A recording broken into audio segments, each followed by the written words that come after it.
Hujambo, mimi ni Awadh Rashidi. Mawaziri wa Israel wanasema makazi mapya 22 ya walowezi wa Kiyahudi yameidhinishwa katika ukingo wa magharibi unaokaliwa kwa mabavu. Huu utakuwa ni upanuzi mkubwa zaidi katika miongo kadhaa.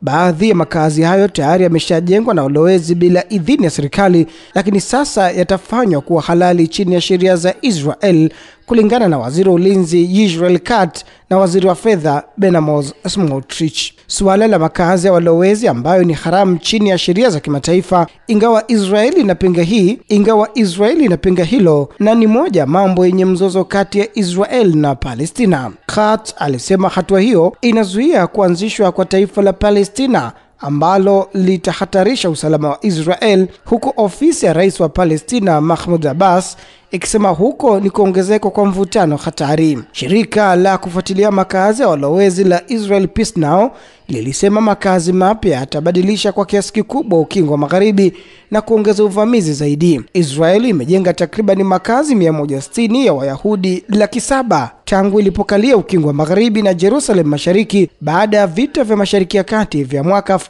1967, ardhi ambayo Wapalestina wanataka kuwa sehemu ya taifa lao la baadaye. Na bilionea wa Marekani Elon Musk amethibitisha kuondoka kwake kutoka serikali ya Rais Donald Trump.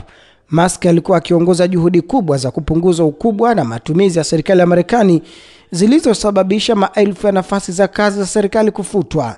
Katika chapisho lake kwenye ukurasa wa X, Musk alimshukuru Trump kwa fursa ya kusaidia kuendesha idara ufanisi serikalini inayojulikana kama DOGE. Ikulu ya White House ilianza kumwondolea Musk nafasi yake kama mfanyakazi maalum wa serikali siku ya Jumatano usiku. Jukumu lake lilikuwa la muda mfupi na kuondoka kwake hakukutarajiwa, lakini lilikuja siku moja baada Musk kukosoa mswada mkuu wa bajeti ya Trump ambao unapendekeza kusitishwa kwa kodi ya mamilioni ya dola na ongezeko la matumizi ya ulinzi. Musk alielezea kuwa muda wake kama mfanyakazi maalum wa serikali umefikia kikomo na akaeleza shukrani zake kwa Rais Donald Trump kwa fursa ya kupunguza matumizi mabaya. Alisisitiza kuwa DOGE itaendelea kuimarika kadiri inavyokuwa sehemu ya maisha katika serikali nzima. Mjasiriamali huyo wa teknolojia mwenye asili yake Afrika Kusini alikuwa ameteuliwa kama mfanyakazi maalum wa serikali, akifanya kazi ya shirikisho kwa siku 130.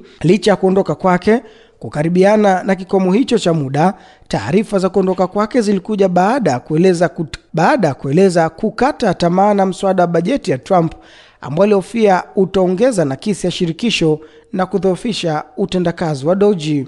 Na rais wa Marekani Donald Trump ameonekana kumwekea Vladimir Putin, rais wa Ukraine, makataa ya wiki 2, akitishia kuchukua mkondo tofauti ikiwa mwenzake huyo wa Urusi bado ataendelea kumrejesha nyuma kwa vitendo vyake. Wakati Urusi ikizidisha mashambulizi yake dhidi ya Ukraine, Trump aliulizwa katika ikulu siku ya Jumatano ikiwa anafikiria Putin anataka kumaliza vita. "Siwezi kukuambia hilo, lakini nitawajulisha baada ya wiki 2", Trump aliwaambia waandishi wa habari, huku kukiwa na msururu wa matamshi yaliyotolewa hadharani na Trump akimkosoa Putin. Tangu Jumapili, Trump amekuwa akiandika ujumbe kwenye mtandao wake wa kijamii akisema kwamba Putin amekuwa mwenda wazimu na anacheza na moto baada ya Urusi kuzidisha mashambulizi yake dhidi ya Ukraine.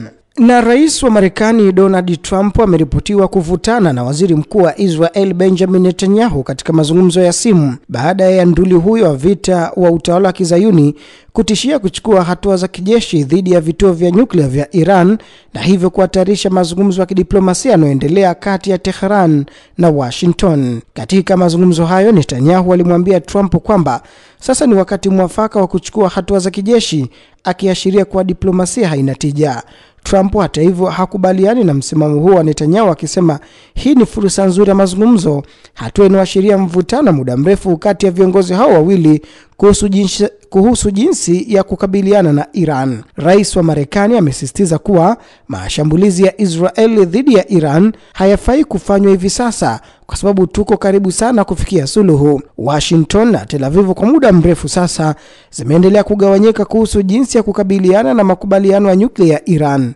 Wakati timu ya Trump inafuatilia mfumo wa kupunguza mvutano, Netanyahu anashinikiza kutumiwa njia za mabavu zaidi na za kijeshi.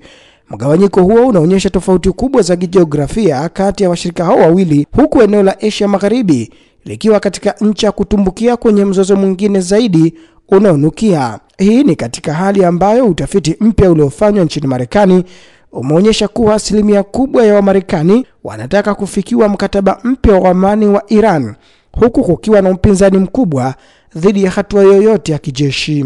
Mwisho wa Rubaza Kimataifa kutoka Arusha One Radio, mimi ni Awadhi Rashidi.